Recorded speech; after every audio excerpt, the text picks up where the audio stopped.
serve any purpose is done, finished. If I can get down here without lagging too much.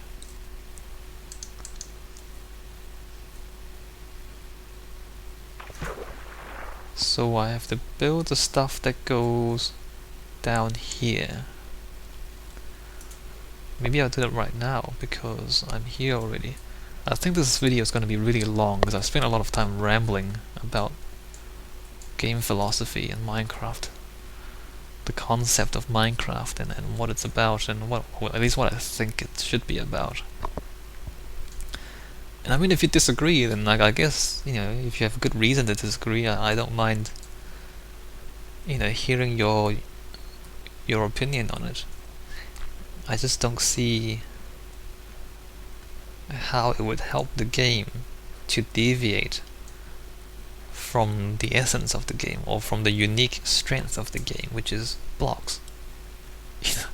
You know, what is this game that no other game is? Blocks. You know, mining and placing blocks. That's the thing that this game is and no other game. So if that's what the game is, then why would you not, you know, use it? Take advantage of it. Really emphasize it. Alright, let me build the defenses, or actually, at least let me start it. I'm not sure if I even remember how it goes, so I have to figure it out. Oh, I'm gonna have to use those again pretty soon, actually. I won't need that much. But before we do anything, I'm gonna remind myself exactly how we did this.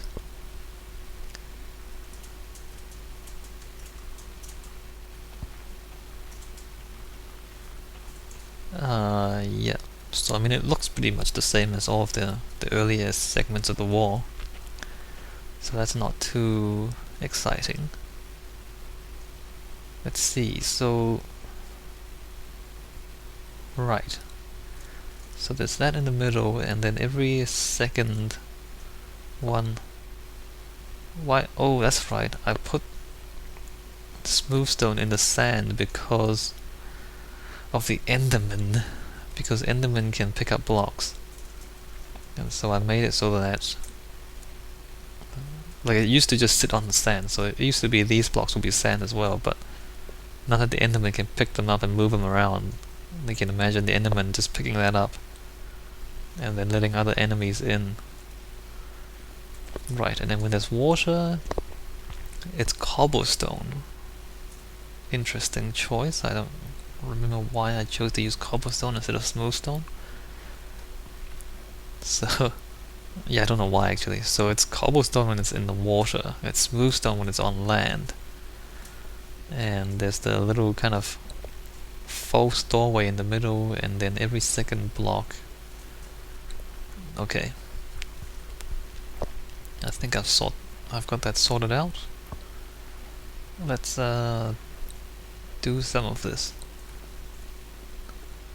Oh, I just saw a bit of clay, and that reminded me, like, clay and bricks. Remember there used to be a time when clay was kind of rare? In fact, you know, this is old times. The new stuff is out there. So in all the parts that I've played, is that meant to be water? Maybe it's, I don't know. In all the parts that I've played, like, clay was relatively rare. And so what happens is I don't use clay, basically, because it's rare. And so when they worked on changing the terrain generation algorithm, they made it so that clay was significantly more abundant. I don't remember if I actually dug out underneath as well.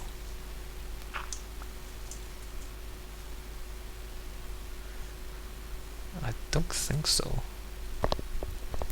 Yeah, and so now clay is significant. I think I did actually. So now clay is significantly more abundant. And again, that actually increases the possibilities, because, you know, where people wouldn't use clay before, they would do so now because it's actually available now for them to use.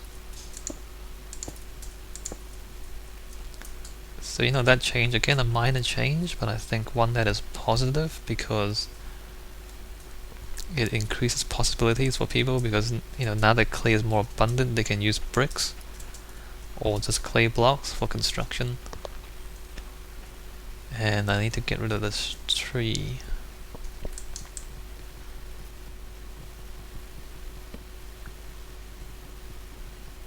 So yeah, so making clay more abundant and even making other materials more abundant, I think.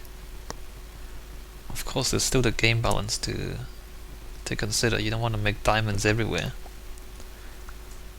but at the same time, you want to make it so that it's reasonably available. Just so that, if people want to make something out of diamond, it's actually possible. Challenging, but possible. I think that's a good philosophy, actually, for any sort of game. Challenging, but possible. And possible is subjective too. It's not like there's an objective definition of what's possible and what's not. I guess it depends on the skill level of the player and the patience of the player and stuff like that. But let's see, the gate goes. Actually, let's. Oh, an apple.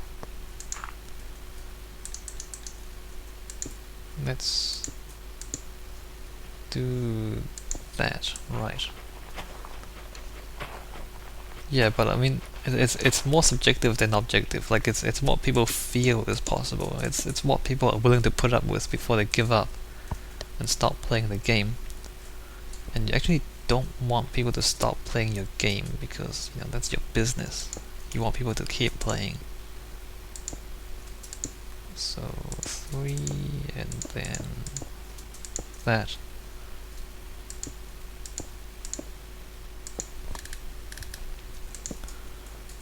So if you make it too easy, then people don't, there's no point in playing it because it's too easy. If it's too hard, again, there's not more, like they don't want to play it because they can't do anything. So you gotta strike a balance, right? Oh, we're gonna make sure there's enough light on both sides.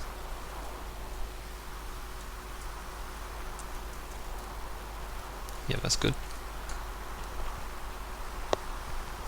What was I saying? How did I get to this? Oh yeah, possibilities. Making sure that whatever it is you do to your game, you are increasing possibilities for people. And that's part of it as well.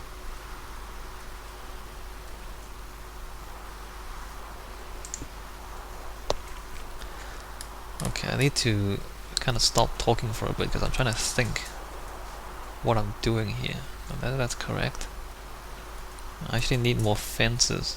Just a few more fences for the bottom of these towers. Let me just grab that now and get it over with.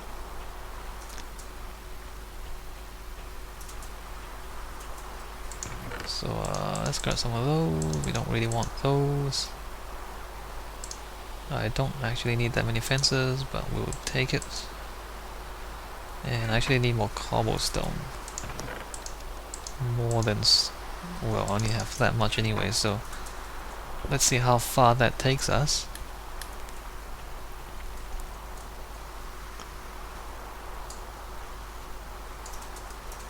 And maybe I should consider that for my own videos as well, like... if problem solving is the fun part, maybe I should do more of that and less of just pure building. I mean, actually that's not dangerous, so I don't actually need that. Like if the fun part of the game is to solve problems, then you know this giant wall, as impressive as it is, it's not actually fun. You know, to build the same thing over and over again for months and months on end. Yeah, I don't know. Like it's not just me, of course. It's whether you guys are enjoying the videos as well. So there's that to consider.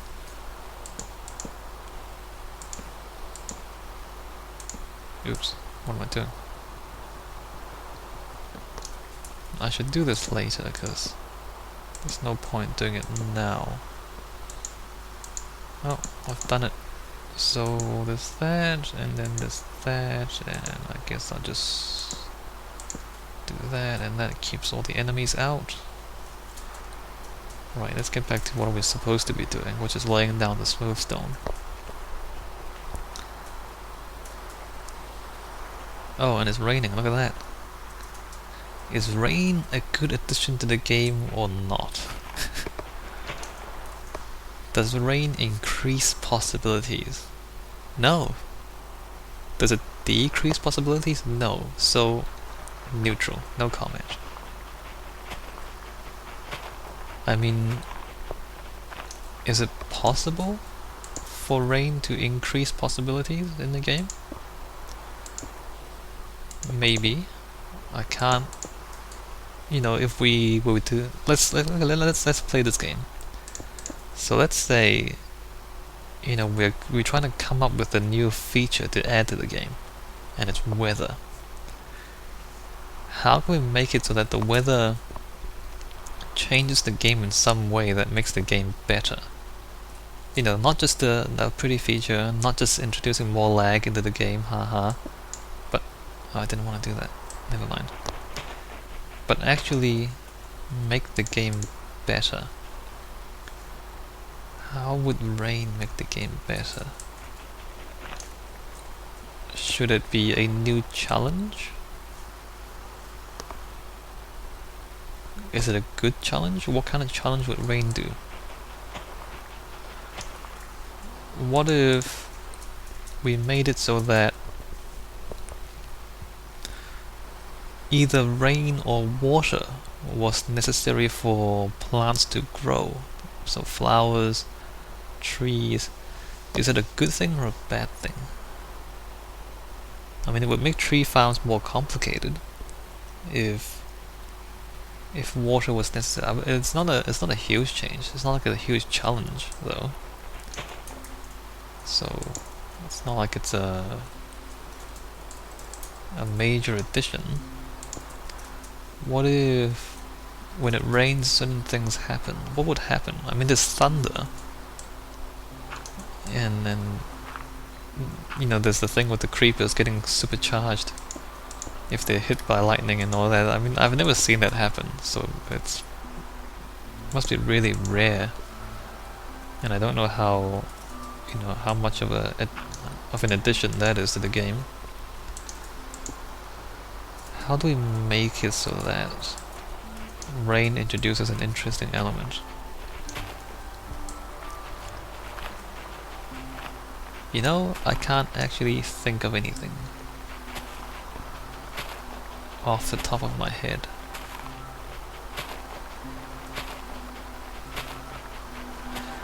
I mean, if water collects in pools and then like it creates new water blocks. Like if you dig a hole in the ground and then it rains, it eventually fills up with water. That would be kind of realistic. Would that be a good addition to the game? And how would you know that that's too complicated? I don't know, it might be possible, but I don't think so. How can we make rain a good addition to the game? Huh. See, it's not easy, you know? It's not easy to come up with good ideas or game mechanics. I just want to do that. Oh, let's just pretend that this was further down. Yeah, what I'm doing here, instead of rambling on, I want it so that the base of the wall is at the same or higher than the ground outside. So I actually want this a little bit higher. That's alright, I'll just remove. See how, you know, I'm keeping it at the same height. That's to make it so that I can keep the spiders and everything out on the other side.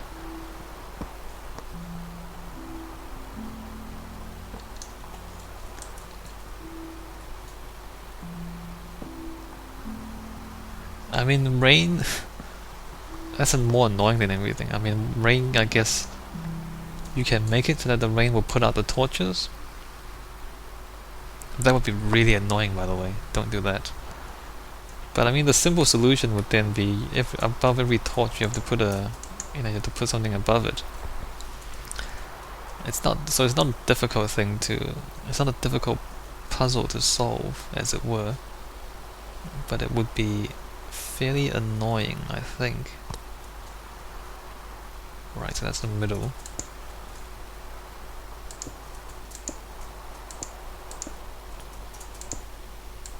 See, I mean, there's a lot of ideas you can come up with. It's just that most of them are pretty bad. Like rain putting out torches, that would be terrible. Well, for me at least. I mean, you can see how many torches I have, and imagine if above every torch you had to put a shelter. That would completely ruin the landscape, right? So that's not a good idea. In fact, it's an absolutely